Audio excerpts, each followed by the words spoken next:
When you think of the New Testament, one of the most incredible stories has to be the conversion of Saul of Tarsus. Here's this guy, a major persecutor of the early Christians, and he's on the road to Damascus. Suddenly, he's hit with a blinding light, falls to the ground, and hears a voice from heaven. It's a moment that not only changes his life, turning him into the Apostle Paul, but completely alters the course of history. And right in the middle of this intense, supernatural moment, the voice says this line: "It is hard for thee to kick against the pricks." It's such a dramatic and memorable phrase, isn't it? It paints this picture of someone fighting a battle they just can't win, struggling against this powerful, unavoidable force. It really captures the whole essence of his fight against this new faith. Okay, so let's dig into this a little bit.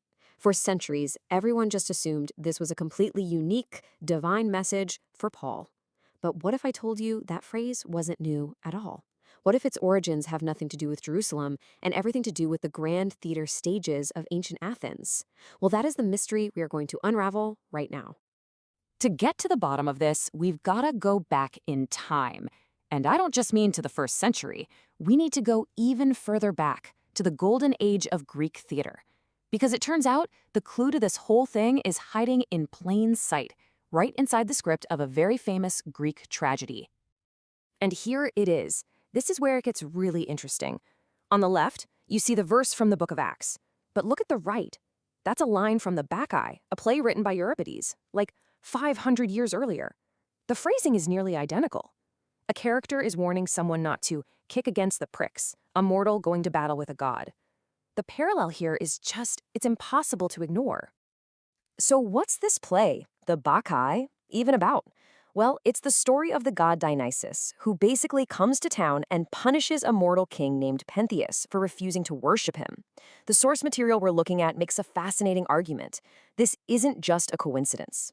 The author of Acts seems to be deliberately casting Jesus in the role of the powerful god Dionysus, and Paul in the role of the stubborn mortal Pentheus. The big difference? Pentheus gets destroyed, but Paul is smart enough to submit.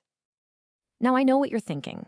Okay, one line. That could be a fluke, right? But according to our source material, it's not. This is just the tip of the iceberg. It seems the author of Acts, and even Paul himself in his letters, knew Greek literature really, really well, and they weren't afraid to use it. The evidence actually starts to pile up pretty fast. If you look in Acts 17, you find two quotes, one right after the other. One from the poet Epimenides, "For in him we live," and another from Aratos, "We are also his offspring."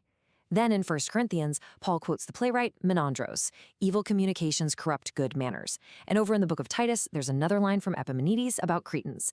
Oh, and a version of our kick against the pricks line even shows up in a play by Aeschylus. This isn't just an accident, it looks like a deliberate pattern. You might be wondering, how on earth do we even know all this? Well, it's all thanks to some incredible literary detective work done by ancient commentators.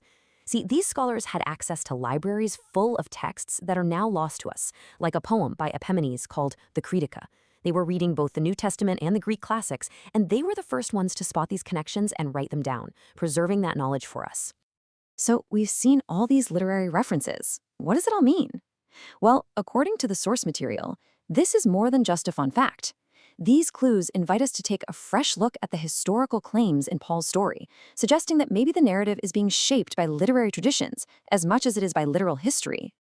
When you look through this literary lens, some potential historical puzzles pop up. For instance, Paul says his teacher was the famous Pharisee Gamaliel. Now, in the book of Acts, Gamaliel gives this very calm, moderate advice about the Christians. Basically, hey, just leave these guys alone.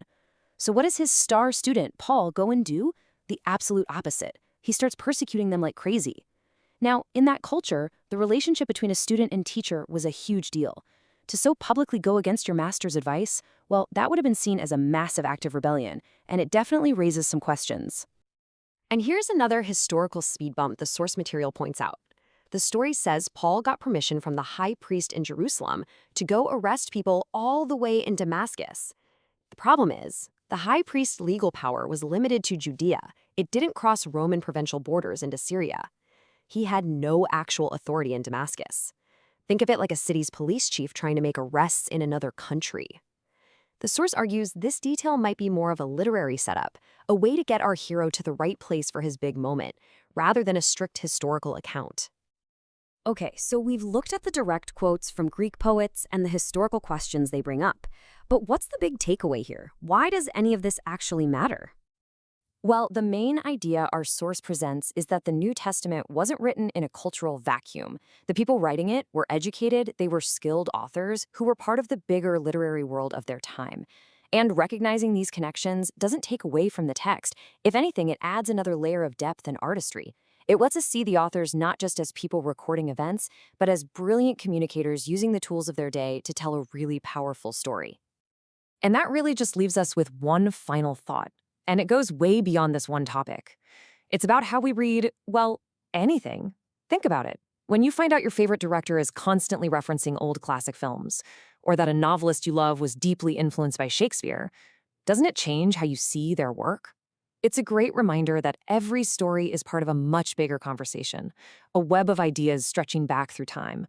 And it makes you wonder, what else might we be missing if we just don't know what to look for?